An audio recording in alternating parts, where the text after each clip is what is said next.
I feel like they have changed a bit because at first I was just in the place where I just wanted to quit completely. I didn't really think there was an option to kind of moderate because I tried it myself and it had gone wrong. So I just thought I just need to quit for good. But as I've been on it, I feel like now that I have the control back, it's nice to be able to, yeah, drink socially here and there. Like I had a couple of drinks at my cousin's wedding and it was nice and no fear of overdoing it or embarrassing myself or anything.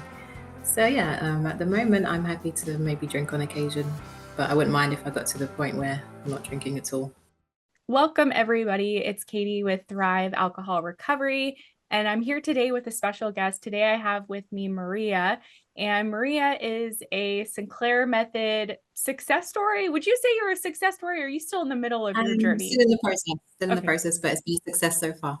A Sinclair Method progress update story, which I'm actually really excited to have this conversation because I think it's really cool to be able to pick your brain and talk to you while you're still kind of Yeah. in the midst of your TSM journey and seeing lots of progress. So I'm excited for this conversation, and I want to thank you just for taking time to chat with me today. So thanks for having me.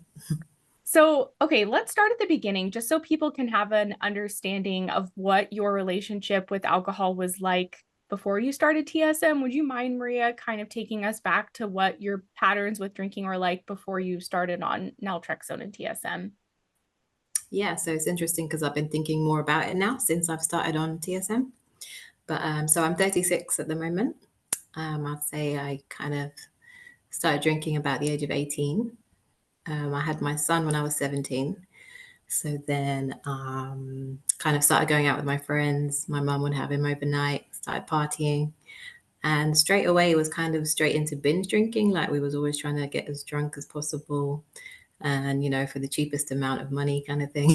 So we would get like £2. We had these bottles of wine for like two for £5. So we would like drink those, each of us, to ourselves before the night out, and then more at the club. So it started off as for fun kind of thing, but then I think as I got older, I was always kind of the one that got the most drunk, and I didn't really understand why. But I did have I would get memory loss and things like that. So then, as I got to about the age of 24, the relationship I was in then was a bit toxic. I kind of started drinking more then for stress. So I think that that's when it kind of became more of a problem. And since then, it's just been very much binge drinking on and off. I've kind of been trying to moderate for the last few years, and it kind of goes all right for a few months and then ends up in another binge. And like the blackouts were getting more intense and scary and things like that.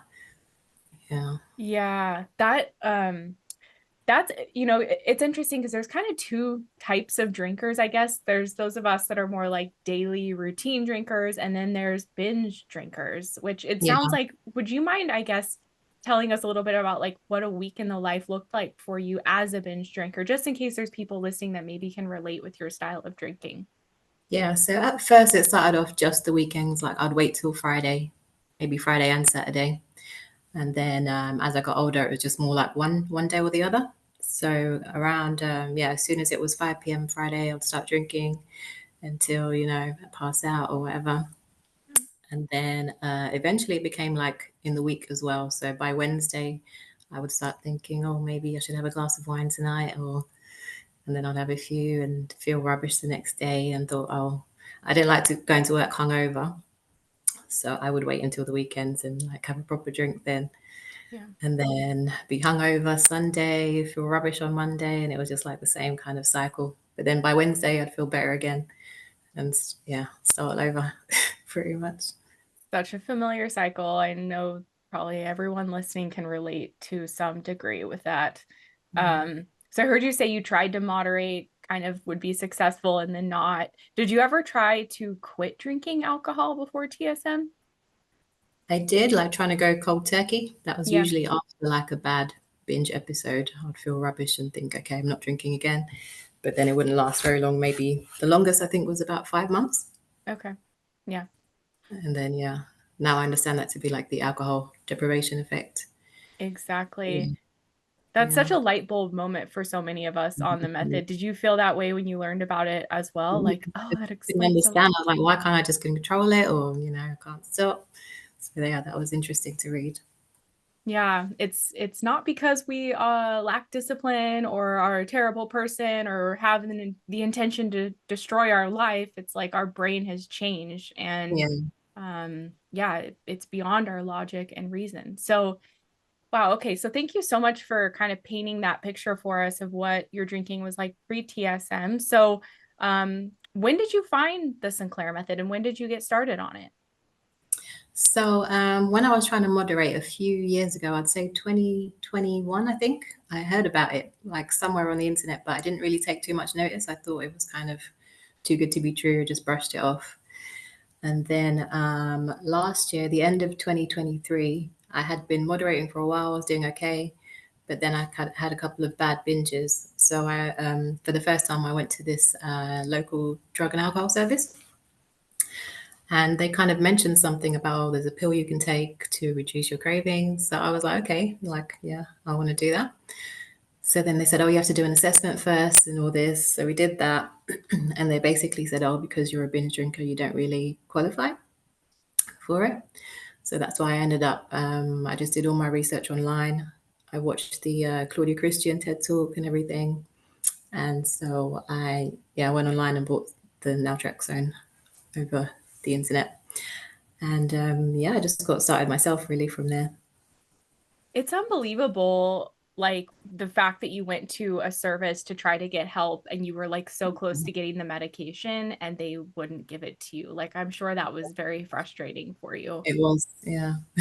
And the fact that we're here now and you're here to tell your progress update and the success you've had, it's interesting that just because of your style of drinking, they didn't think it was going to work or something?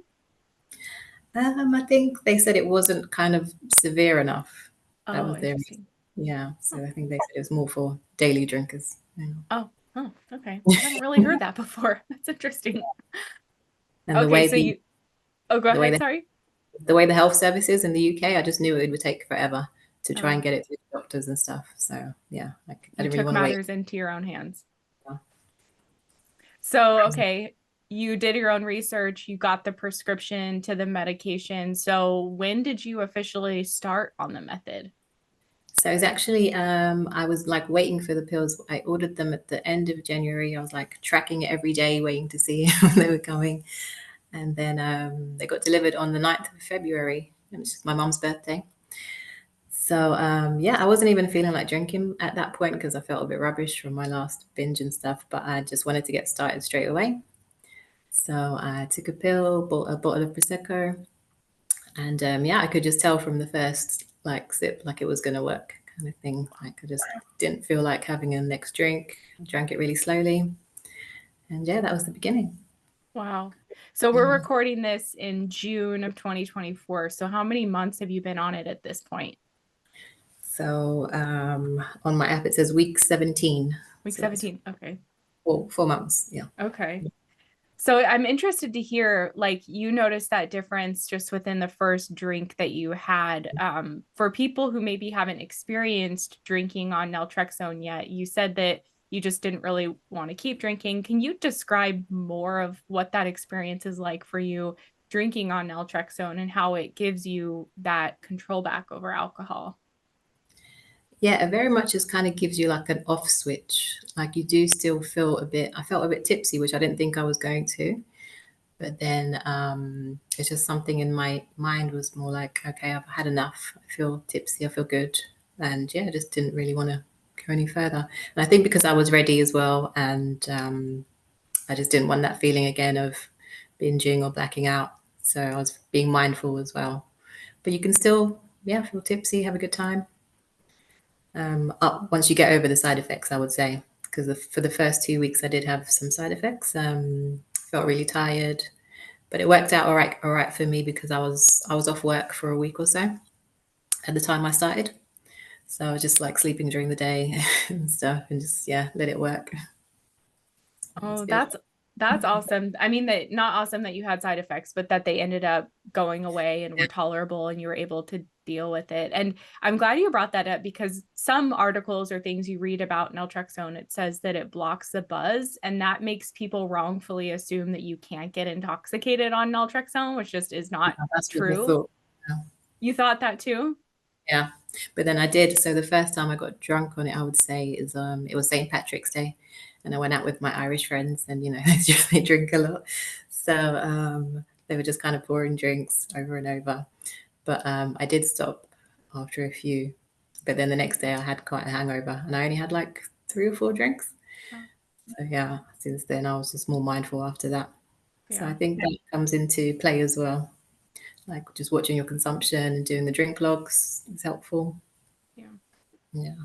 Yeah, absolutely. And like you said, you have to want it. The medication is really powerful, but as a coach, what I've seen when someone drinks through the medication or just is kind of stalled and not seeing progress, it's because they're still turning to alcohol to kind of get that numbing effect or just total intoxication. So, Mm. what has that been like for you? Like, do you feel like you were just so fed up with the binges that like you're committed to making these changes, or are you missing that kind of intoxication that you used to get? Tell us more about that. At first, I was still in a place where I didn't really want to stop completely, and I thought, well, I don't know how I'm going to have fun without it. But then, so I went on the Facebook page, and I was just reading stories from other people that had kind of reached extinction really quickly. And they said the important thing was to introduce new activities like endorphin producing activities. So I kind of switched, instead of going for a drink when I feel stressed or something, I started going to the gym. And I think that was very helpful for me. So eventually I didn't really feel like wanting to drink anymore. Yeah. Yeah, that's honestly really good advice. I think it's challenging for those of us who are daily drinkers because it's such a habit that we're stuck in. It's hard to even know, like, what am I supposed to do in the evening if I'm not drinking? But to your point, it's like when you are drinking on the medicine and not getting the same reward anymore, and then you're allowing yourself to go to the gym or do other things that are endorphin producing and rewarding. Did you feel like it was almost like you had the option to drink, but you started to prefer to do these other things because you're Yeah. actually getting the, Yeah. yeah. Because I noticed at first when I did start going to the gym, I would like still want to have a drink afterwards. So it was more like a reward thing, having alcohol. So then I just stopped doing that. I switched to non-alcoholic wine, and I still got the same effect. Yeah. Well, that's awesome. These little changes on the Sinclair method that, like you mentioned, trying to moderate before, they're, in my experience, they're really difficult to do without naltrexone, or they're just not as effective. But when you have naltrexone on board, like doing these little moderation tricks of drinking a non-alcoholic beverage or drinking more mindfully, they just become so much That's easier it. to do. Hmm.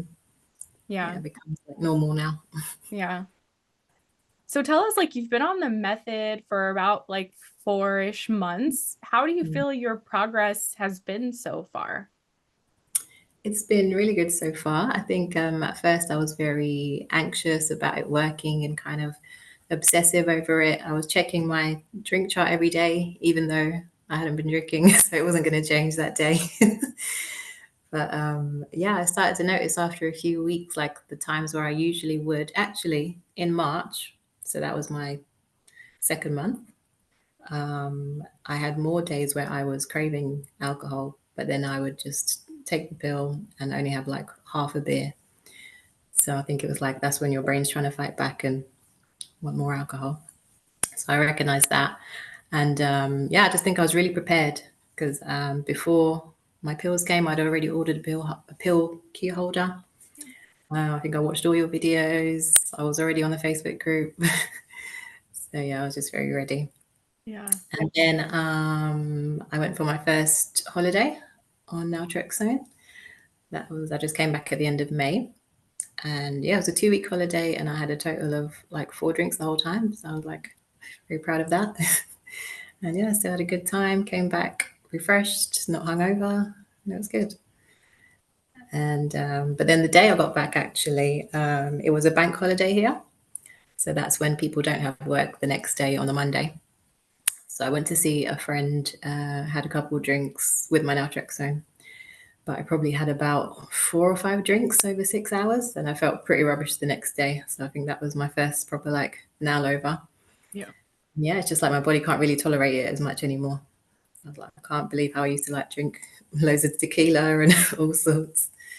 But now, yeah, it's like a Yeah. whole, That's such a it's a surprising thing for a lot of us because our tolerance has been so high and we might be hungover before TSM, but it's something we can kind of manage. But as you're drinking less, like you said, the body loses the tolerance. And so yeah, you mentioned the nalover for those watching. It's the naltrexone hangover, which is like a term in the Sinclair Method community, which is essentially like where we feel like our hangovers are almost worse on naltrexone. yeah. I've been trying to avoid You're trying it. to avoid it. I've been trying to. It got you. Yeah, something I noticed as you're telling your story is like you had your progress. It sounds like it's kind of been up and down. Like you went on that holiday, you hardly drank over 2 weeks, and then you got back and you had a really heavy drinking night. Yeah. Has that been discouraging for you at all, or have you just known what to expect? What's that been like? I was kind of expecting it to happen at some point, and I feel like I can look at the reasons more now why I wanted to have a drink or whatever. So I traveled with my mum, and she doesn't drink too much anyway, so that was good. And then, yeah, so when I got back, I just kind of wanted to have a bit of fun with my friends, and yeah, it was just kind of those situations where I would drink more anyway. Yeah, Yeah, just being more mindful of that for the next time. yeah, I think yeah, it's all a learning curve. yeah, Mhm. exactly. And those experiences that you go through, I mean, you just learn so much from them. Like now you have that experience for the next time you hang out with your friends. Like, okay, maybe I'll pace myself a bit more or just drink more mindfully or something like that. Yeah, it can be discouraging, but because I'm Yeah, always looking at my chart, I just want it to be like flat, but it takes time, I guess. I know. It does, especially when you've seen progress like for weeks or weeks in a row and then you have a spike up. But if you know what to expect, I think it helps so you don't have unrealistic expectations that it's going to Yeah, be a just feel like perfect I have downward. the control back with the Mm. Naltrexone. So yeah. So I was curious, like that holiday you went on where you hardly drank, what would that have looked like before naltrexone? I realize you were with your mom who doesn't really drink that much, but Yes. how would it have been different? It would have been totally different. Like usually I would start drinking from, the departure lounge, go to the bar. I actually met a guy at the airport and he wanted to go for a drink. So we went and he got me like a non-alcoholic Prosecco and it turned out to be really expensive, but it was funny. But yeah, I just thought I didn't feel like, oh, taking an hour and having a drink at the airport. I just thought I'd rather just not drink and see how that goes. Didn't have any cravings. Yeah, just the times where I would usually want to have a drink, I just didn't. I just didn't think it's not going to make it any better or have any more fun. And I'll Yeah, just feel rubbish the next day. So yeah, it's been good. that's awesome. So going on the Sinclair method, like what were your goals when you first started the treatment? Like, do you want to be a social moderate drinker? Do you want to go alcohol free? And have those goals evolved the last few months? Where are you at with that right now? I feel like they have changed a bit because at first I was just in the place where I just wanted to quit completely. I didn't really think there was an option to kind of moderate because I tried it myself and it had gone wrong. So I just thought I just need to quit for good. But as I've been on it, I feel like now that I have the control back, it's nice to be able to, yeah, drink socially here and there. Like I had a couple of drinks at my cousin's wedding and it was nice and no fear of overdoing it or embarrassing myself or anything. So yeah, at the moment, I'm happy to maybe drink on occasion, but I wouldn't mind if I got to the point where I'm not drinking at all. Yeah. So just taking it day by day. Yeah. Yeah. That's And awesome. I'm not planning when to drink anymore and stuff. So just maybe if I get invited out for drinks or dinner, maybe. But yeah, at the Yeah. moment, I'm not drinking at home by myself or anything. And that was something you used to do, drink at home by Yeah, yourself? yeah, definitely. On the weekdays, on the Wednesday or Thursday. And then if nothing was happening on the weekends, I would just drink at home alone, put my music on and stuff. It was fun to some extent sometimes, Yeah. but not always. Yeah, sometimes I'd overdo it and start calling people and drunk texting and things. And Yes. yeah, Those more. solo parties where you're drinking by yourself. I used to do those too. Yeah. Um, yeah. Do you like do you miss that at all? Like the version of you that was drinking a lot. How has that been just to kind of change into this Um, different version of yourself? it has been an adjustment because I feel like when I did first start drinking when I was young, it was kind of more to fit in and be more outgoing and loud because, I'm more like quiet and laid back. So I felt like it gave me more confidence, but really it wasn't. But I do miss the kind of, kind of just getting drunk with everyone socially and everyone's on the same level. But for me, it was always, I would be more drunk. So no, I don't miss that. Yeah. No. Yeah. There's sometimes people ask me if I miss like those party days. And I think like there's a small part of me that does, but it's just so not worth the expense of it No. and yeah, it's not as fun as like I remember it being, I don't think. No. And now Um, my son's 18 now and he started going out and drinking and stuff. So I have to be careful and watch him. Yeah. do your friends and family know that you did the method, or who have you told, if anyone? I told everyone. I've told my son. He was a bit surprised. He was like, "Oh, you don't drink that often." Hmm. But I was like, "Yeah, but it's more like, when I do, I can't stop kind of thing." So I did explain it a bit. And I told my mom. She used to be a nurse, so I thought she'd kind of understand, from the medication perspective. And yeah, she was pretty supportive about it. And I've told a few of my friends. One person was like, it seems a bit drastic to, have to take a pill for the rest of your life and stuff. But for me, it was worth the risk to try it. Yeah. Yeah, and naltrexone's such a benign, non-addictive, safe medication that yeah, it's interesting sometimes when people think that taking a pill is a drastic measure, where it's like I think that binge drinking is like more of a drastic thing, Yeah, and yeah, this simple little pill that just helps you cut back, it's pretty profound. yeah. I can believe it. And like everyone says, I wish I'd found it earlier, although back in 2021 when I heard about it. But yeah, I just never thought anything like it existed. Yeah. Yeah, So you heard about it way like before you, like a couple years before you started, but you yeah, kind of blew it off like, no, that's yeah. not real. Yeah. Literally, I just thought, no way. Like, why would it not be more well known? Right now. Yeah, Yeah, it's a good question. Why isn't it more well known? yeah, it's crazy. And even the fact that you went to that center and they knew about it, but then they didn't Mm. give it to you, that just blows my mind. Yeah, Um, totally. so what has it been like socially for you? Because a lot of people maybe have concerns around what their social life is going to look like if they're drinking less or doing TSM. Like, have you gone to social functions without drinking, or what has that been like for you so far? So when I started in February, I had quite few social events going on that same weekend.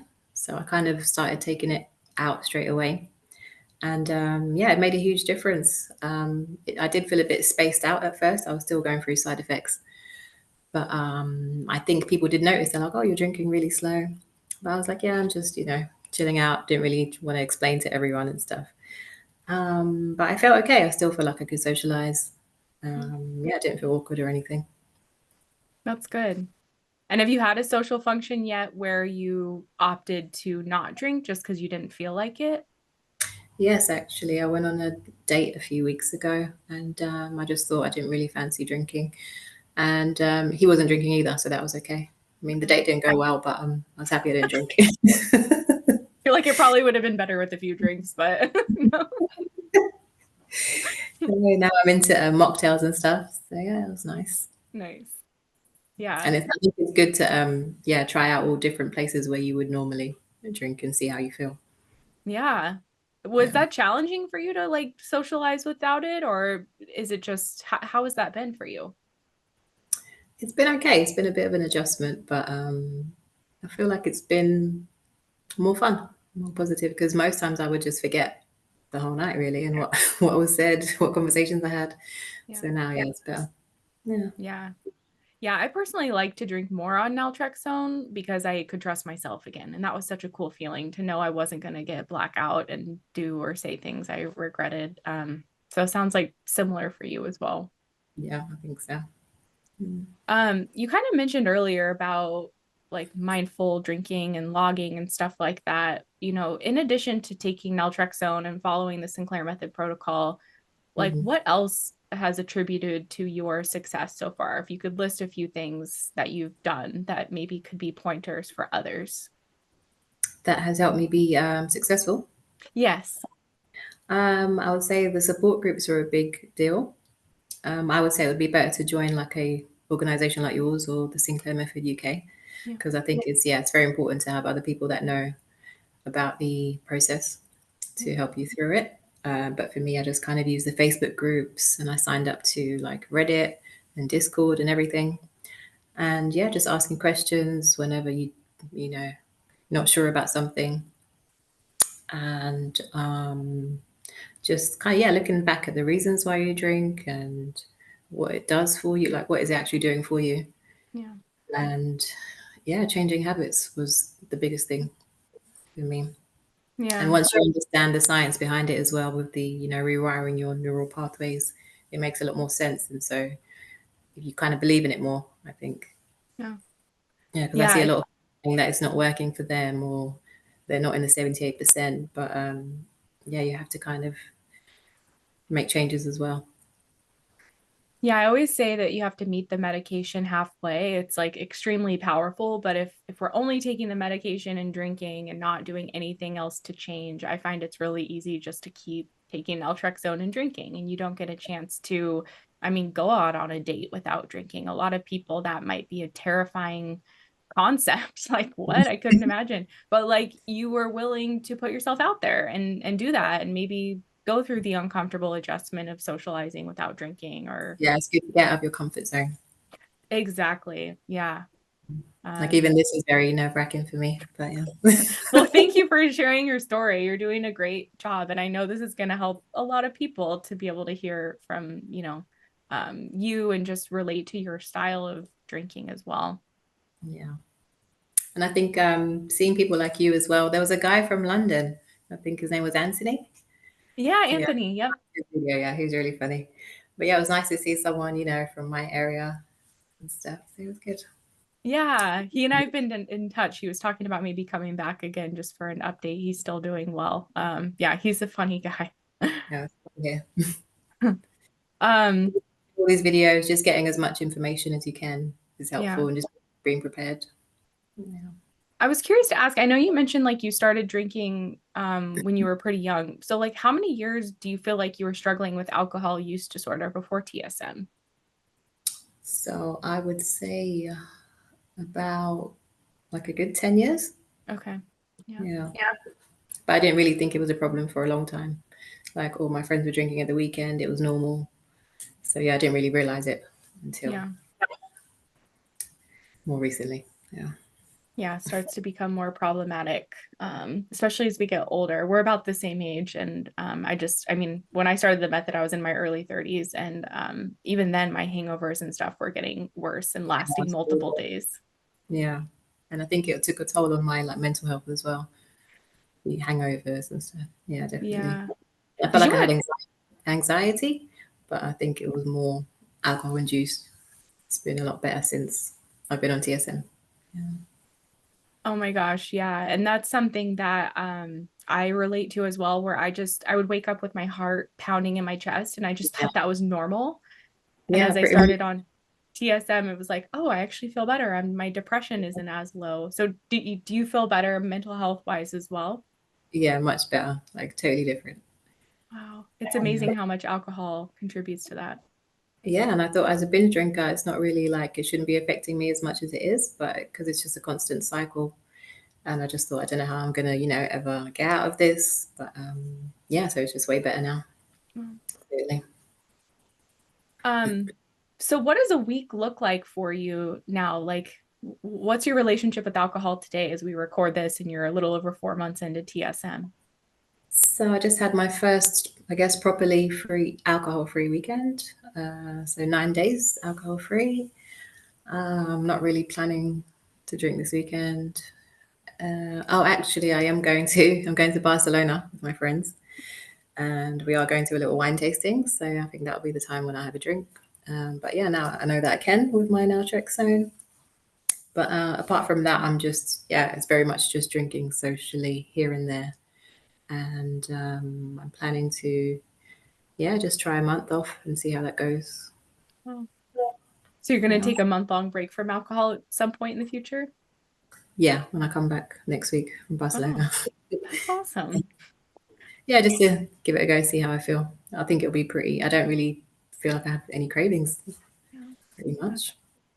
that's incredible. I mean, after 10 years of heavy drinking and being on the method only about 4 months, I mean, you've made incredible progress. It's like life-changing, these changes that you've seen.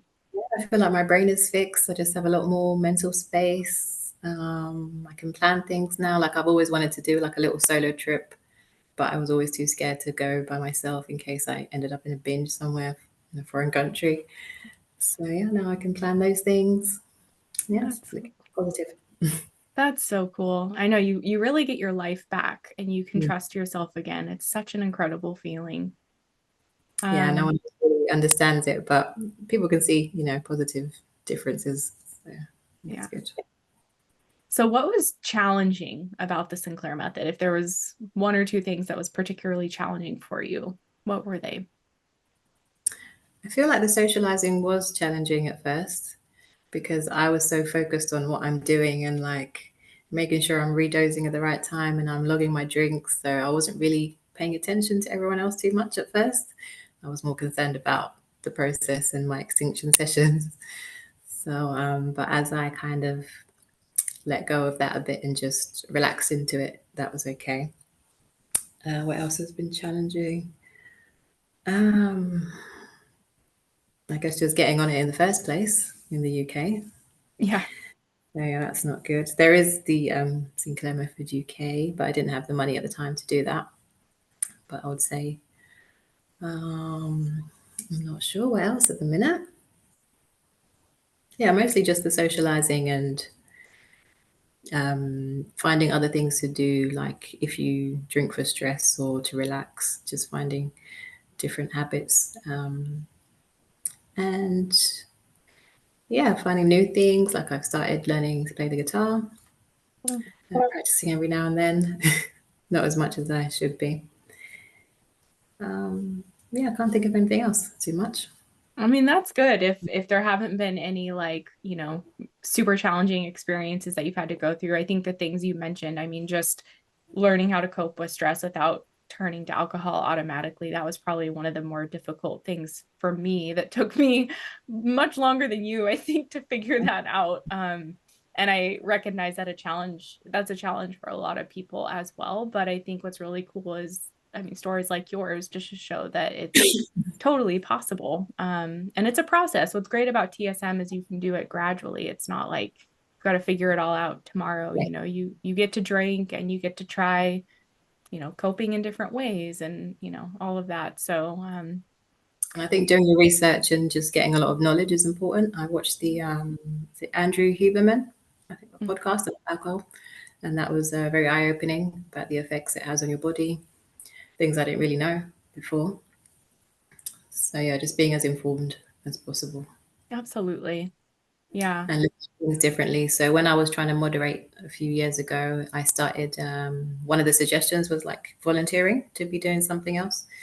So I started volunteering with this leukemia trust and just kind of hearing people's stories and seeing what they go through with their health every day just made me feel quite guilty, like I'm totally healthy and I'm poisoning myself with this alcohol and stuff. So yeah, just opening your mind to different perspectives Yeah. in life. I love that. Like going out to do something to help others in some Mm. capacity. Because that, I mean, that is producing endorphins in and of itself just by Yeah, doing a kind act for somebody else. So, and it puts things in perspective. It's yeah, really cool. definitely. Mm. What was easy about the method for you? What was easy? It helped me lose weight. Oh, that's good. Because you weren't drinking as much. Yeah, I don't know if it was just not drinking as much. I don't know if it was just the tablet as well, but yeah, I lost quite a few pounds. And so, yeah, it motivated me to go to the gym more. So that was really good, a good side effect of it. Yeah. But then I guess it can be dangerous if you're taking it a lot. I don't know.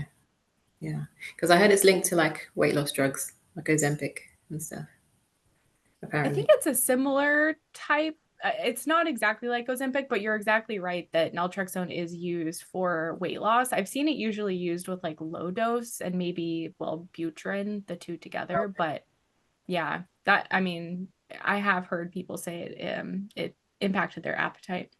yeah.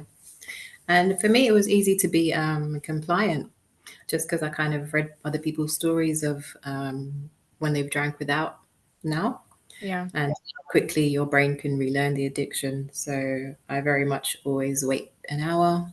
Yeah. Sometimes I'm 90 minutes, but yeah, that's always been pretty easy for me. I do see some Good. people struggle with that. Yeah, I think because Yeah. I'm more at the consequences, so I wouldn't do that. Yeah. Yeah. If you can make that a non-negotiable, I feel like the rest will happen, whether it takes, 3 months, 6 months, a year, but compliance is the golden rule for a reason. I had a dream one time that I drank without the now. I woke up in a panic. Oh my gosh. Oh, I've had those dreams too. So no, it's Shows you normal. really want it. Yeah, definitely. Okay, so as we wrap up, I mean, I would just love to hear what advice do you have for others who are maybe just learning about the method, maybe like where you were a couple years ago and you're like, this is rubbish, this is too good to be true, or maybe they're on the method. What advice do you have for people out there listening? For anyone thinking about it or starting out, yeah, you should definitely do it. It's been life changing for me. The best advice is to just get as much information possible as you can. Join a reputable company that know what they're talking about, and yeah, just make positive changes. And you have to really be serious about it and be dedicated, committed, and yeah, it can work. Awesome. Wow. Anything else, Maria, before we wrap up? Any last words or thoughts or advice for anyone listening? Just to thank you really for all you're doing. It's been so much help to me. And good luck to everyone on their journeys. Wish everyone all the best. And thanks for having me. Yeah, thank you so much. It was a joy to be able to meet you. And I know it's really late there, so I will let you go. Thank you so much for taking time to chat with me today. No problem. Okay, bye. Bye bye.